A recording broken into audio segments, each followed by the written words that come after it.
कक्षा सेकंड अपने हिंदी की 2 बुक्स लगती हैं। एक होती है हिंदी की पाठ्य पुस्तक जिसमें अपने लेसन होते हैं, पाठ होते हैं, और एक होती है अपनी व्याकरण की बुक जिसमें अपने ग्रामर का पार्ट होता है, व्याकरण का पार्ट होता है। तो आज हम व्याकरण की बुक से पहला पाठ जिसका नाम है भाषा और व्याकरण ये करेंगे। तो भाषा किसे कहते हैं, हम ये सीखेंगे कि भाषा किसे कहते हैं। अपने अब घर पे किसी के साथ भी बात करते हैं या कहीं आते जाते हैं, कुछ भी बात करते हैं, बोलते हैं कि हमें मम्मी खाने को कुछ दे दो, या हम कुछ अपने मित्र के साथ बात कर रहे हैं, कुछ भी कर रहे हैं, तो जो हम विचार बोल के या लिख के अपने विचारों को व्यक्त करते हैं उसे ही भाषा कहते हैं। तो भाषा किसे कहते हैं, विचारों व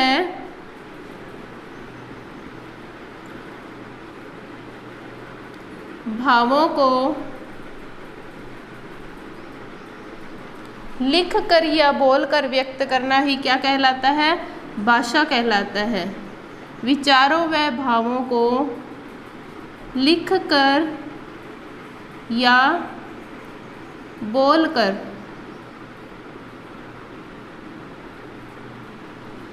व्यक्त करना क्या कहलाता है, भाषा कहलाता है।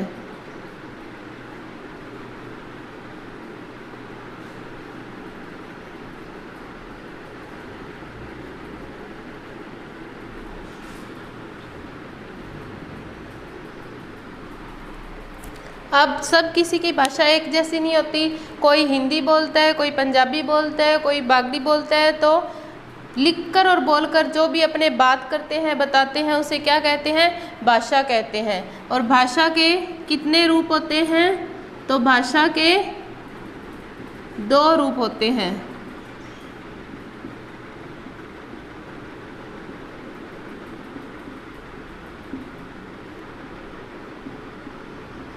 दो रूप भाषा के कौन कौन से होते हैं, एक तो होता है लिखित भाषा,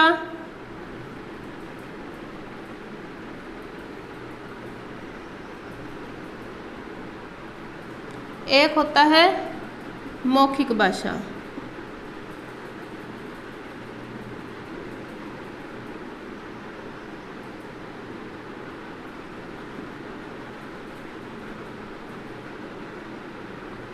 भाषा के कितने रूप होते हैं, भाषा के 2 रूप होते हैं। कौन कौन से, लिखित भाषा और मौखिक भाषा। लिखित भाषा में क्या होता है कि हम किसी के साथ कोई बात नहीं करते या किसी से नाराज होते हैं तो अपनी बात किसी कागज़ पे लिख के बताते हैं, तो उसको क्या बोलेंगे, लिखित भाषा। लिखकर अपने विचारों को व्यक्त करना क्या कहलाता है, लिखित भाषा। और मौखिक भाषा जो हम बोलकर एक दूसरे से बात करते हैं तो वो क्या होती है, मौखिक भाषा होती है। तो लिखित भाषा में हम क्या लिखेंगे, अपने विचारों या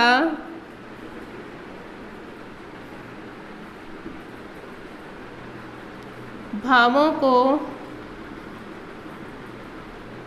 लिख कर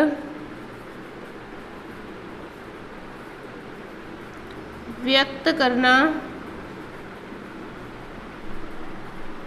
अपने विचारों या भावों को लिख कर व्यक्त करना क्या कहलाता है, लिखित भाषा कहलाता है। लिखित भाषा कहलाता है।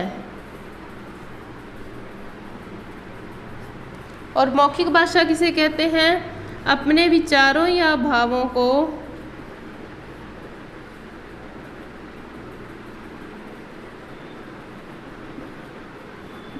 अपने विचारों या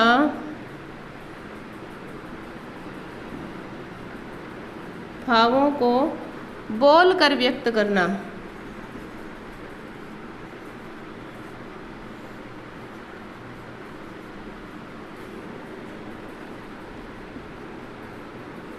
अपने विचारों या भावों को बोल कर व्यक्त करना क्या कहलाएगा, मौखिक भाषा कहलाएगा।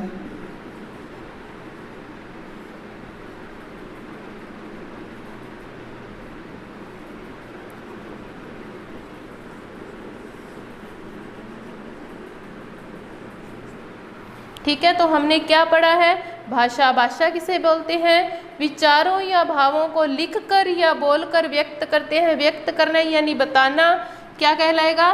भाषा कहलाएगा। भाषा के कितने रूप होते हैं? 2 रूप होते हैं। कौन कौन से? लिखित भाषा और मौखिक भाषा। लिखित भाषा में क्या होता है? अपने विचारों या भावों को लिखकर व्यक्त करते हैं। और मौखिक भाषा में क्या होता है? अपने विचारों या भावों को हम बोलकर व्यक्त करते हैं। लिखित और मौखिक भाषा के अलावा भी भाषा का एक और रूप होता है जो लिख या बोल नहीं सकता, उनके लिए होता है। वो कौन सी भाषा होती है? सांकेतिक भाषा। सांकेतिक भाषा में क्या होता है कि हम अपने भावों या विचारों को इशारों के माध्यम से किसी को बताते हैं, अपनी बात को समझाते हैं, उसे सांकेतिक भाषा कहते हैं।